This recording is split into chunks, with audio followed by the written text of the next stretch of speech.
Warning, the following program has been rated T for truth. You can't handle the truth! Oh, we think you can. Welcome to the Naked Truth Report with your host, truth warrior and mythbuster Kathleen Wells. The place where we distinguish fact from fiction, where data is used to drive points home, and where Kathleen takes the position that Democrats and black politicians have destroyed black America. Welcome to the Naked Truth Report. Now, your host, Kathleen Wells. Welcome, Truth Warriors. It's me, Kathleen Wells, host of the Naked Truth Report. I'm so delighted to have you. We're excited because we have a guest today. Before we bring on my guest, I'd like to mention a few things. I spoke about first thing I want to do is ask my Truth Warriors a question. When did it become kosher to resist arrest from police? When did that become an okay way to operate, an okay MO to operate, to resist arrest? That's the question that I want to put on the table. Also, I think, when I'm on social media, I feel like I'm being misunderstood. The foundation of this show is I'm a black American. I used to be a progressive. I used to be a Democrat. I voted for Obama once.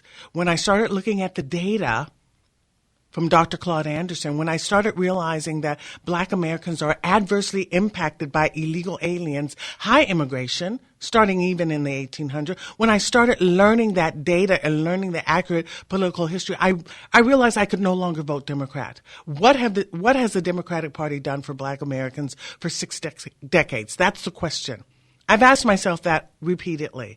Then I talk about the fact that the Democratic Party has destroyed the black family. I say the family is the most important institution in America, the most important institution in society. Black Americans have gone from 87% two-parent families in the 30s. We had more two-parent families than whites, to 67% two-parent families in the 60s when LBJ gave the commencement speech at Howard University. We're down to 25% two-parent families. I am the woman I am because of my father. When you don't have a father in the family, that's a problem. Why don't we understand that? Why don't we get that as a people? Why doesn't my group understand that not having a father in the home is a problem? Because the father is the one that gives the children, who understands life and society differently from the mother. And he imparts that knowledge and wisdom onto his children. I've said this repeatedly. I don't know why. My father didn't raise any sons. He raised 2 daughters. Would he have raised a son differently than his daughter? I'm sure he would have. Another thing I want to bring up is the fact that my tenant, a black man, this is important to me. I don't want to read the entire email that he sent me, but my tenant is a black man, okay? And he hasn't paid rent since December. But somehow that's my fault. Let's see, he hasn't paid, the last time he paid rent was in December. Now, we know he's using COVID as an excuse, but we know COVID didn't start, the coronavirus didn't become an issue until when? March or April. So the last time he paid rent is in December. Somehow he sent me an email that my email to him or text hurt his feelings. It was somehow I've asked him to call me. He says, well, it doesn't sit well with me for me to call you. But somehow me sending him an email or a text has hurt his feelings, and therefore he's threatening to not pay rent. Now, he hasn't paid rent. The last time he paid rent is in December. I'm asking him to get out. I served him with 2 3-day notices. The first one I had to do over because I included late payments. This was before March. And I couldn't serve the unlawful detainer. I can't remember why. But the issue is that by March or April, the courts were closed because of COVID-19. So and they're still not open. The courts are still not open. In fact, I spoke with a lawyer and he said that the courts may not even open. They may open in July. So you can't, and they'll have a backlog. So you can't, you have to first serve the 3-day notice, and then subsequent to that, giving them the 3 days, you file the unlawful detainer. You must file the unlawful detainer in the court. This is a problem, folks. This is a problem. The communication is bad. I don't even talk. I just send them little brief texts. It's like, I don't even get into the details. I think I asked her, so when are you moving out exactly? He sent me this long email. I don't even want to read it. I was going to read it to you guys, but I don't think I'll do that. Also, I'm going to keep you up to date on my car being stolen, what they're doing. You know, I got my car back, but what is going to transpire with that? The guy that stole my car, they found the car. He was driving it. And then I went and identified him, and what? Then they realized that he had entered my house because they had let him go because of COVID-19 without bail. He was to appear on his own recognizance. Because of COVID-19, they were not giving folks bail. They initially arrested him for stealing, for stolen property, theft. But now when they realized he entered my house, now they rearrested him for burglary. I don't have the status on it. I've called to try to get the status, but I'm going to keep my Truth Warriors updated as to what happens with this case. Okay, so now I want to bring on my guest. I'm so glad. My guest is Representative Democrat representative of Georgia, Vernon Jones. He is now a Trump supporter. And the important question is why. I'm going to ask him. So, Vernon Jones, welcome to the Naked Truth Report. Thank you so much, Kathleen. How are you? I'm fantastic. So the number one question is what? Why did you become a Trump supporter? Well, Kathleen, I've always been an independent thinker.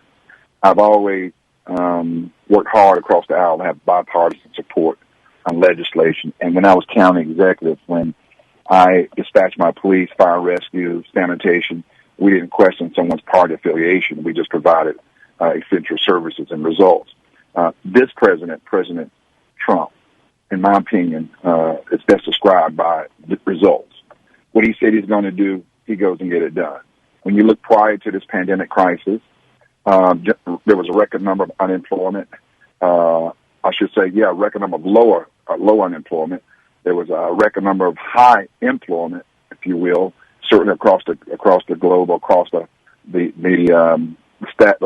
lines, whether it was race or gender or age. People were working. Things were getting done. At the same time, small businesses, even new small businesses, were getting off the ground, or existing small businesses were expanding. They were doing well. Manufacturing jobs were coming back. At the same time, this president held those in other countries where we had foreign trade, whether it was Canada, Mexico, and getting rid of NAFTA and really making us having a better advantage than what we had before, and even standing up to China. So this president has done a lot, not only in this country, but he's done a lot across the water as well. And as an African American, I attended predominantly, I attended a historical black college, North Carolina Central University. And what he has done in terms of restoring funding that was cut by the previous administration and writing it into law, no other president has done that since George Washington. Opportunity Zone districts have helped African-American communities, well, other communities, too, that were depressed and need revitalization and needed tax incentives to bring along economic development. But also with the First Step Act, where Joe Biden wrote the crime bill that destroyed a whole black generation of African-American men and women, too. This president has come back with the First Step Act, gave them a second chance to go back and reunite their families, including being fathers that you talked about earlier. And so this president has gotten results, and that's what I like about President Trump. Oh, that's so, and you know, I'm so grateful that you're able to talk about specifics. And you tell us what district you represent in Georgia. I'm in House District 91, which is suburban Atlanta, and obviously my district is majority Democrat, but people in my district, they know me. This is not the first time I've served in the legislature. I served in the 90s, then I was elected county executive of DeKalb County, and then came back again 4 years ago. So people knew what they were getting when they voted for me. They know I have a track record of accomplishments, balancing budgets, having a police department that can control crowds, having a police department that enforce the law, but at the same time understood the importance of community police and building those relationships with families and communities, regardless of color, making government work for the people. And so, being in the legislature, obviously, I'm in a legislature where, when I was there in the 90s, it was majority Democrat. I'm there now, it's majority Republican, but my politics has remained the same. And that is working with both sides of the aisle and trying to get something done. Mm-hmm. So give us your thoughts on this latest shooting. I can't remember the young man's name, but it was Friday night, if I'm not mistaken, who was at the Wendy's. He fell asleep, and Richard Brooks, Rayshad Brooks, I think. Right. Give us your thought on that case. Well, I just thought of something. Before I hit that, let me say, I am a member of the Democratic Party, but I put my country before my party. And I am just literally exposing the bigotry in the Democratic Party because they don't have room under that big tent for independent thinking black men and women with conservative leanings. Now, to answer your other question, having commanded a police department, having had experiences where there were officer shootings, I always had a protocol set up. In the event a shooting like that took place, I would have the district attorney there, the coroner there, the police chief there, and the Georgia Bureau of Investigation make sure that there are eyes on top of eyes. That's protocol. That was a standard protocol I put in. However, you and I both know that police officers are trained that if their lives or the public's lives are at stake, the last use of force is discharging that weapon. But I never wanted my police officers to have a lapse in memory of their training. But at the same time, I didn't ever want to put them in a position where they had to think, if I defend myself because my life is at jeopardy or the public's life is at jeopardy, do I not do what I was trained to do? And that split second, that officer can lose his life or her life. And so that's why it's important to support the police officers. Yeah, they're bad apples. You take swift justice to get rid of them. This particular case, rather than say too much, at this time it's unraveling in terms of what happened. At the same time, there are different video footages coming in, some been released. It hasn't been thoroughly investigated. I like to reserve. It's not as clear and as apparent as what happened to Mr. Floyd up in Minneapolis. That was a clear case. There's just too many dynamics right now. However, in Georgia, a taser gun is not recognized as a deadly weapon. But if I talk about some of the instances here, originally that the conversation between officers and that gentleman was going as common and just as ease and no tension. It escalated. Something escalated. But I can tell you this, when the police tells you to do something, you must obey the police. If that officer gets out of line, you just remember that person's name and that badge number, and we can deal with them the next day with internal affairs. But we have to be careful to obey. That is important, Kathleen. You have to obey police officers. And even the bad ones, that they'll be dealt with. But if an officer's life is at threat, that use of force is within its arsenal. And that's a step that they may have to take. In this particular case, based on what I'm seeing now, there was a fight between two officers, and this individual. This individual managed to struggle with them, come out of that struggle while getting one of the tasers from one of those officers, and started running. From what I can see on TV, as the young man was running, he turned in the direction to the officer as if he were going to use the taser. At that point, it's kind of fuzzy. Now, someone say, well, if he's turning to use the taser, that doesn't mean that he's going to kill that officer, and that officer's life is not a threat. However, if he uses that taser and he knocks that officer on the ground, what's to say that he couldn't grab that officer's weapon and put that officer out? Mm-hmm. So there are a lot of things that have to be done here.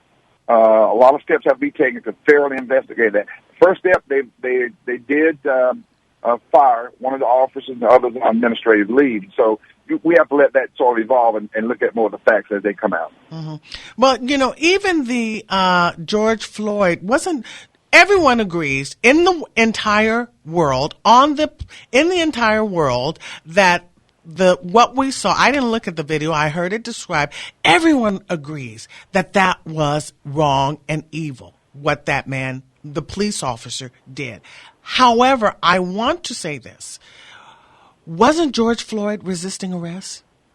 And then the next question is this. When did it become, you and I are about the same age, when did it become kosher to resist arrest?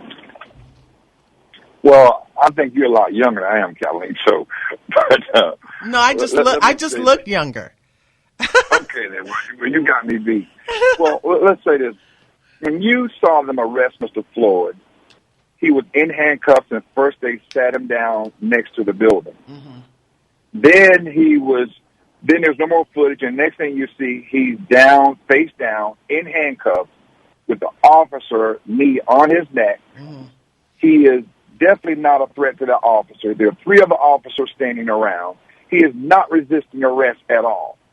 Now, for me, my education running the police department, the best thing they could have done when he was arrested in his handcuffs was to put him in the back of that vehicle. Then nobody would have been in harm. Mr. Floyd would have been in there in the vehicle. He would have been protected, and the officer would have been protected. But why did they have their knee on him if he wasn't resisting arrest? But that's exactly why this officer, in my opinion, took too long.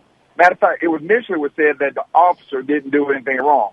That is not true. That officer immediately, anybody could see that was wrong, and he deserved to be fired, and it should have been a homicide. That's why I said at that very moment, when this man was not resisting arrest, and there were 3 other officers standing around, and there was no tussle whatsoever, he should have been placed in that vehicle, and he would have been alive today. Unlike what happened in Atlanta the other night, there was a struggle. There was a fight between this individual and 2 officers.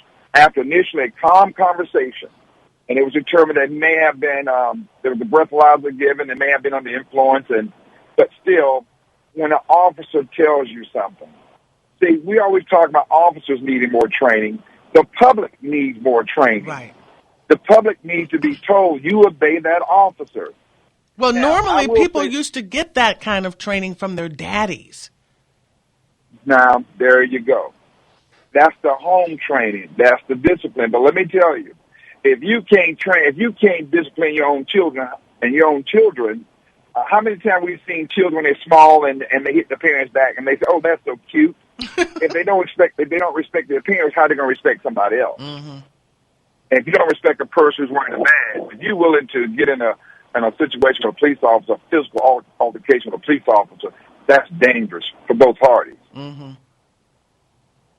I want to ask you a question. Why are you a Democrat? Well, I was born and reared in rural North Carolina, and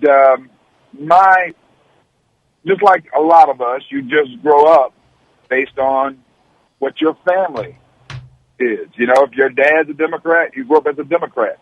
However, my dad and mom came from the old school of thought where they had conservative values from traditional families, faith-based, work hard, and the only thing you want the government to do for you is get the hell out of your way so you can get through your life and earn a living and take care of your children and go on to glory. Somewhere down the line, you know as well as I know, the Democratic Party was hijacked in a number of ways, and blacks were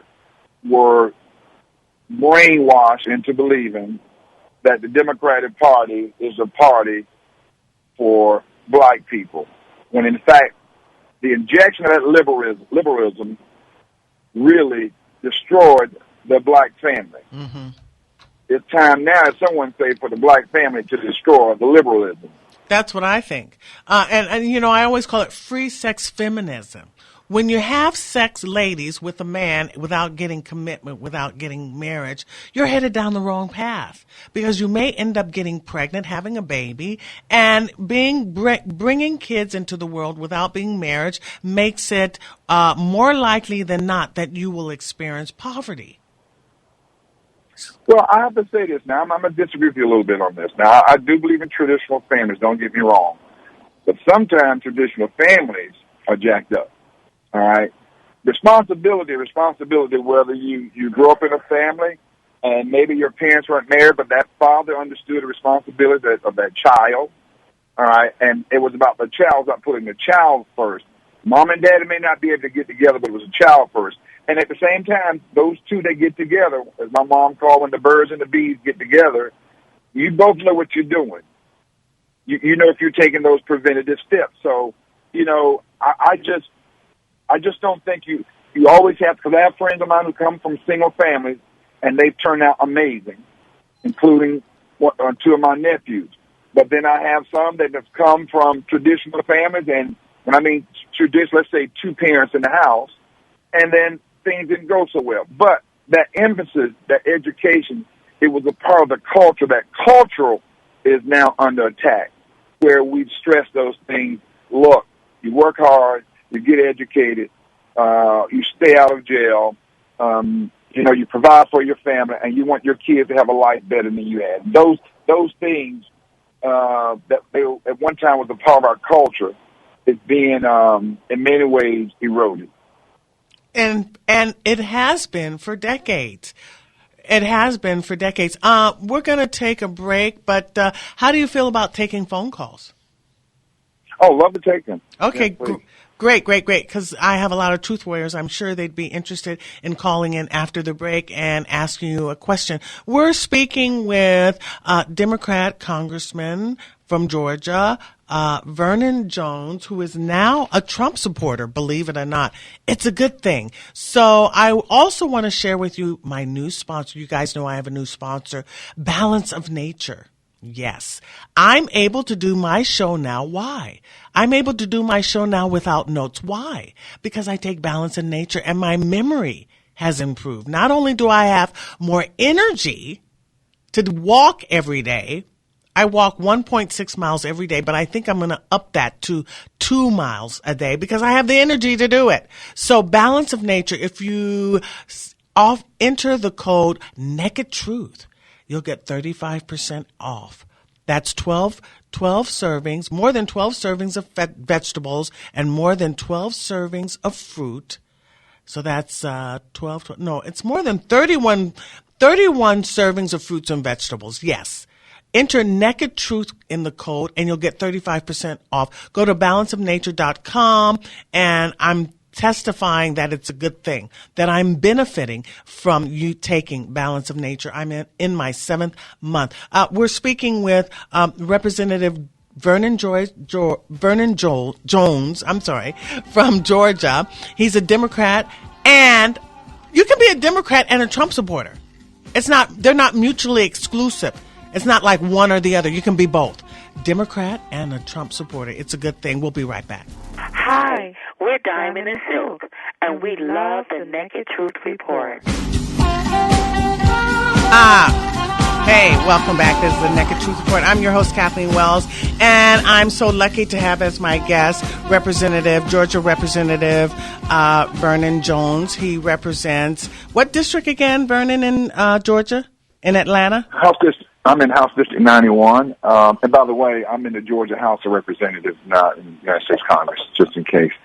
And I did want to say to you, too, Kathleen, I didn't just start supporting President Trump. I was supporting President Trump during his first election, but like many, they laughed at us, didn't think he could win. So I just want to say I didn't just start. I've always been a supporter of his because he laid out a plan, an agenda that I could agree with, and he's carried that agenda out. Oh, and because you became I have to say first that I saw you speak with Black Voices for Trump. It was on C-SPAN.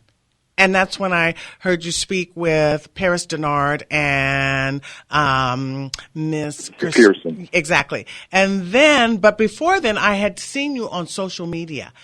They had, I think on my Facebook page, there was an article going around that Democrat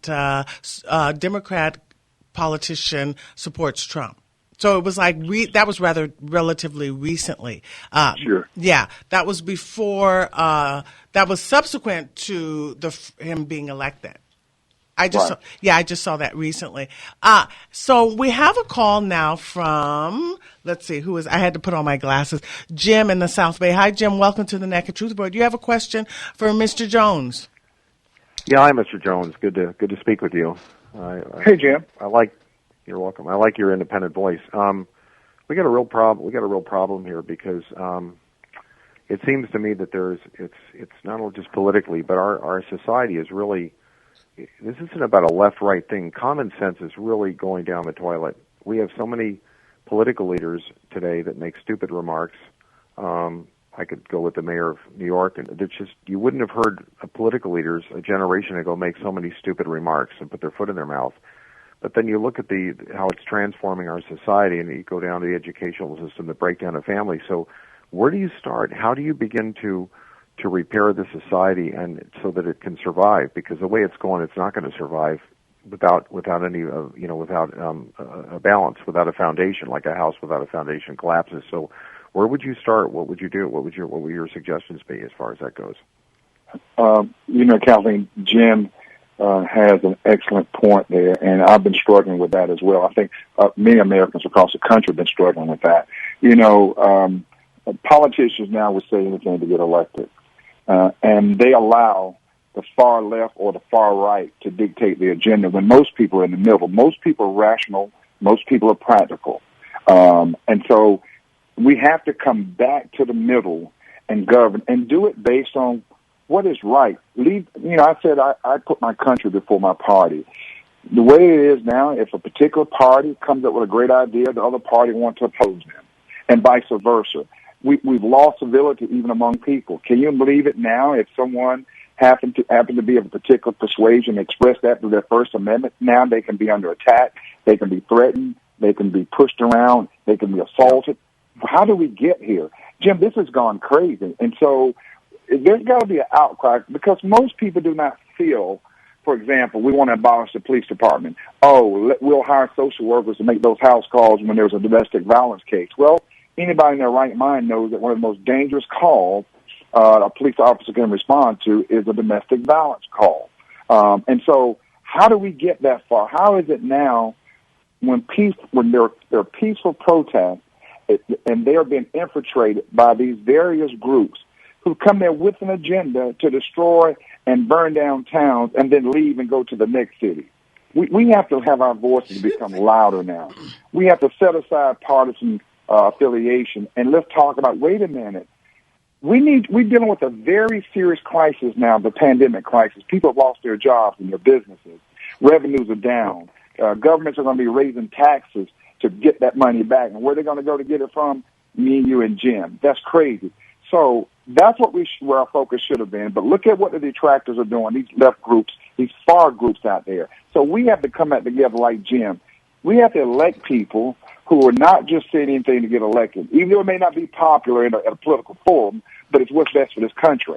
And when politicians start realizing that, or people running for office start realizing that the status quo is no longer needed, we want people with real ideas, real solutions, and not playing this bicker, I should say, this partisan bickering that's stopping good agendas from going through. It doesn't make sense.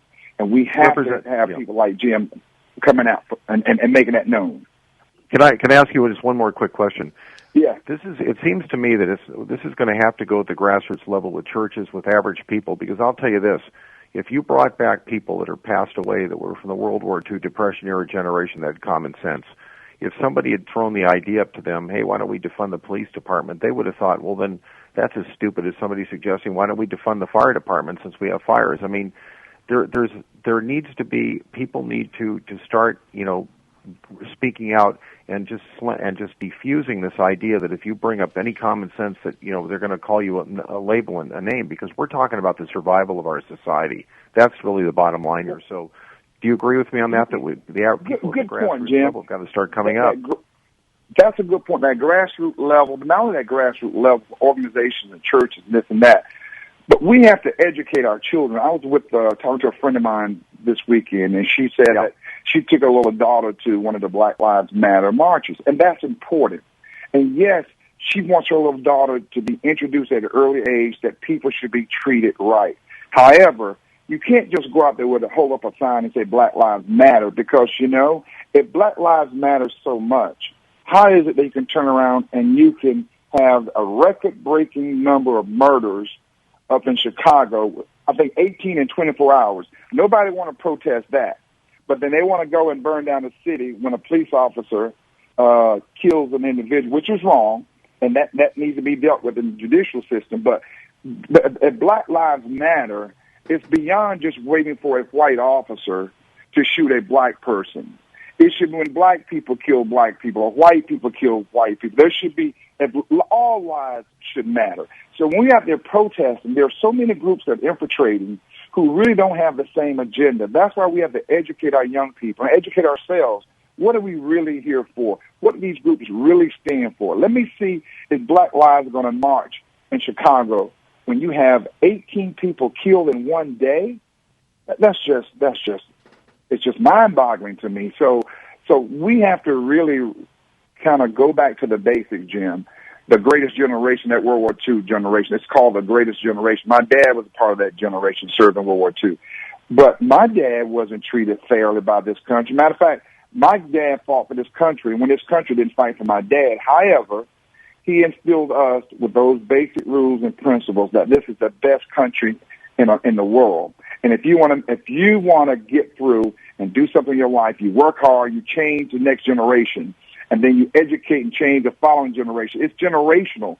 And there's been just a breakdown, systematic breakdown, where people just don't respect each other now. Now there's no respect for one another. Right. And I remember you mentioning that your father fought for World War II. So did my dad. That's why we're the same age. I saw you said that on C-SPAN. Let's take a call now from Tracy in Los Angeles. Hi, Tracy. Hi, Kathleen. I wanted to ask you guys about, it just seems strange to me, the entire case. I just don't understand if you have a regular customer that comes to your store and they're passing a counterfeit bill, why would you call on just a $20 bill? Usually in retail you check a $50 or $100, but they said he was a regular customer. It seems so strange, the whole instance. Mm-hmm. I just wanted your thoughts on just that alone. Well, here are my thoughts on that. It goes back to what I said earlier. I mean, the law is the law. Now, the punishment for passing a fake $20 bill, allegedly, is not death. We know that. There are a number of, if you break this thing down from beginning to the end, there are a number of judgment lapses throughout this process. I can understand that business owners, they have a right. They're in business, and if someone's passing off counterfeit, and they feel like this is something that needs to be brought to the police department, okay, that's normal. How that call is handled is what's important. But at the same time, we have to obey the law.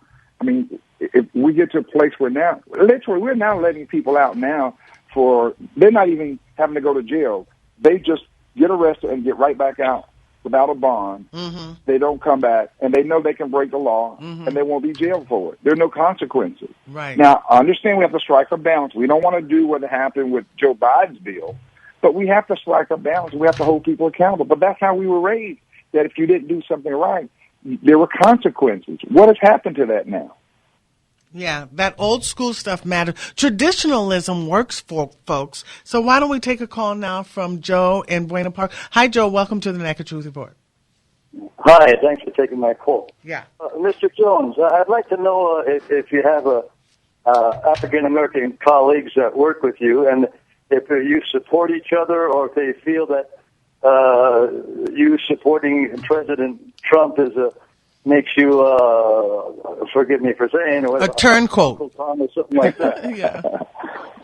you know, here's the bigotry in the Democratic Party.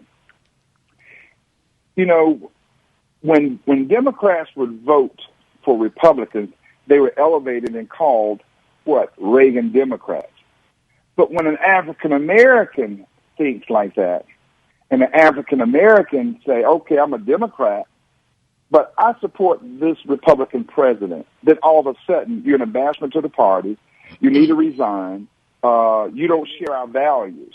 And that's the hypocrisy of this whole thing. And again, it goes back to the bigotry, because there are white Democrats that can vote for Republicans. Pardon me? Are you getting a lot of that kind of stuff?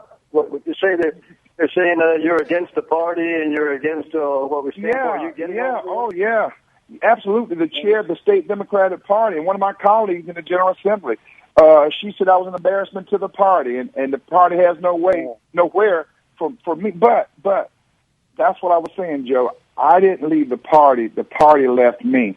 Yes, I could go and change parties, or I can stay where I am, keep my values, let them run away with theirs, and I'm going to keep my values. But I want to, anytime I can elbow them and show them that you've been hijacked by the left and that it's not good for this party, I am going to do it. I'm not going to change parties. They're the ones who change, not me, Joe. So I want to unveil this. I want people to see that blacks for so long has been a captive audience for the Democratic Party, whereas Joe Biden can come out and say, if you don't vote for me, you ain't black. Two things about that offended me, Joe. I couldn't believe that. Yeah. Well, but you know what? Because that's how they've controlled blacks for so long, they make the Republicans look like they may be the boogeyman, and so they're not for you. Joe Biden said in the black church, if you vote for Republicans, they're going to put you back in chains. Now, here's what's ironic. The liberal media heard Joe a few months ago say that he may consider a Republican running mate. Was he chastised or anything? Now, here he is. Now, he can consider a Republican for something, but if an African-American does it, then you ain't black. And see, that ain't is supposed to be, I guess, some kind of slang talk and jive talk. Well, I don't talk jive talk. He wouldn't say that in front of a group of white businessmen or a group of white women. Why would he say that, on a black radio show? And then he want to come back and say you ain't black if you don't vote for him? Oh, my God. That is bigotry at its best. Yeah. Okay. Yeah, thank you, Joe. Okay, let's take a call now Thank you, Joe. Let's take a call now from Jim in El Segundo. Hi, Jim. Mike. Hi, Mike. Welcome to the Naked Truth Report. Hi, Mike. Hi, thank you. Hello, Congressman. I'm Jewish. My mother is a survivor from when she escaped with her family when she was 5 years old from communist Russia after she had personally witnessed as a little girl many of her relatives being murdered by the communists, some of them being tortured first. Wow. And my father-in-law is a survivor who escaped from a communist torture prison in China. And he was brutally tortured every day, and most of the prisoners were tortured to death. Their only crime was they were not communists, and they had nothing left for the communists to steal from them. I'm very strong pro-Second Amendment. I vote single issue on the right of the people to keep and bear arms. And usually that means I'm also voting for the same candidates that are for lower taxes, not bigger taxes, for smaller government, and who are really good all along the line, good for national security, etc.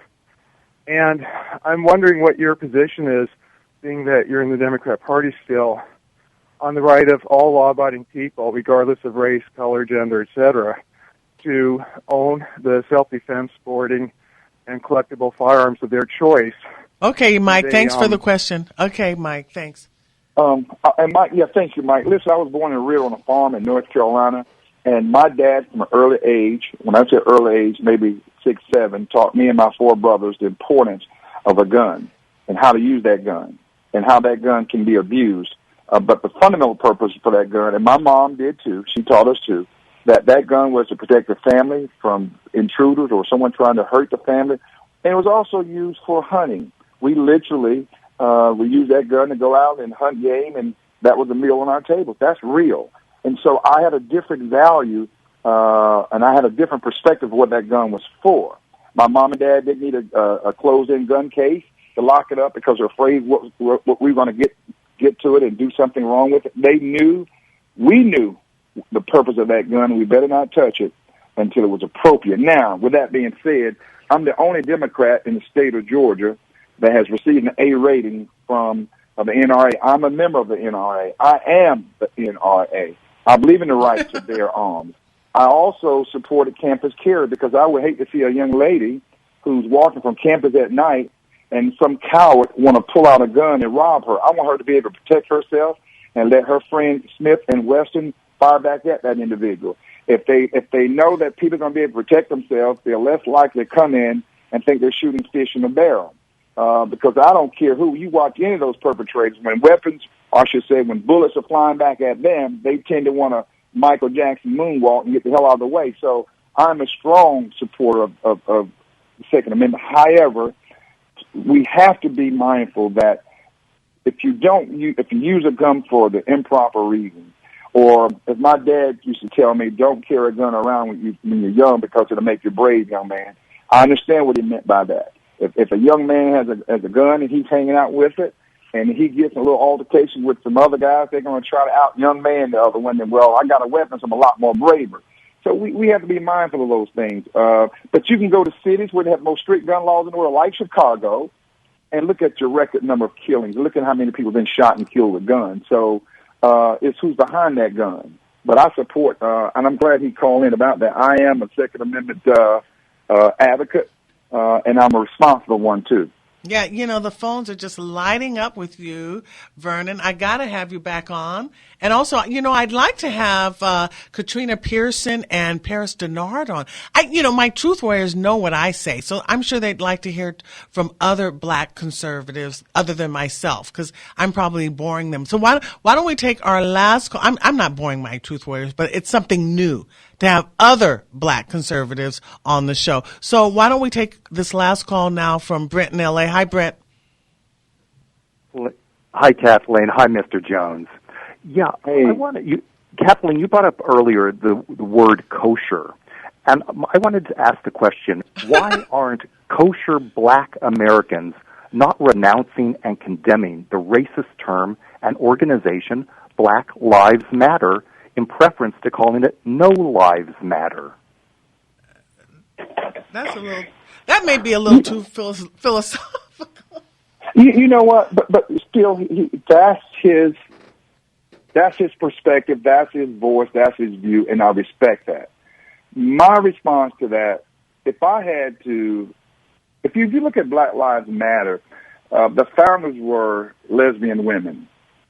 And if you look at their objectives or their purpose statement, it includes pushing the agenda for the LGBTQ community. Right. That's fine. Right. All right. If that's what they want to do, that's fine. I don't have a problem with that. But somehow, when you look at the groups who are funding Black Lives Matter, those groups like George Soros and others, those far left groups, have a bigger agenda. And they're masquerading behind Black Lives Matter to pull in African Americans, in my belief, to get in issues that has nothing to do with black lives. It's a bigger agenda for them. Now, with that also being said, again, if Black Lives Matter, where were Black Lives Matter organization in Chicago with those 18 people being killed in one day? Now, and if I were around the table and they say they want to start a group called Black Lives, I would have said Black Lives Matter too, TOO, because every life matters. So if you're trying to emphasize that there's nobody cares about Black lives, to me, I would have just said Black Lives Matter too. And I think people understand that. Not only other lives matter, but Black Lives Matter too. So we all matter. So that's my take on that. But they're being hijacked. Yeah. See, this is the thing. Our people, Black Americans, are not sophisticated and knowledgeable enough, aren't savvy enough to understand politics. Left groups, liberal groups, and Malcolm X talks about this, have been infiltrated by the left from day one. 50 years ago, 60 years ago. But these new black folks, these young black folks who were born yesterday, they think they know everything. They don't know that the left consistently infiltrates black groups and black Americans end up getting nothing. Zilch, nada, null, void. That's the story. Hey, thank you, Vernon. Hey, why don't you stay on the line, because I want to talk to you for a little bit after the show, because you're so great. You're so fantastic. I didn't expect you to be this great, but I heard you on C-SPAN. I knew you were great, but not this great. So if you could send a shout out to your listeners, my Twitter is REP Vernon Jones, at REP Vernon Jones, and I can answer their questions later. Okay, say that again so they get it. My Twitter account is at REP Vernon Jones. That's at Rep Vernon Jones. REP Vernon Jones. Give him a tweet. Tweet him and tweet me too, Wells Kathleen. If you could stay on the line, I'd like to talk to you after the show. This is the Naked Truth Report. My name is Kathleen Wells. This is the Naked Truth Report. We'll be back next week. Thanks. Bye.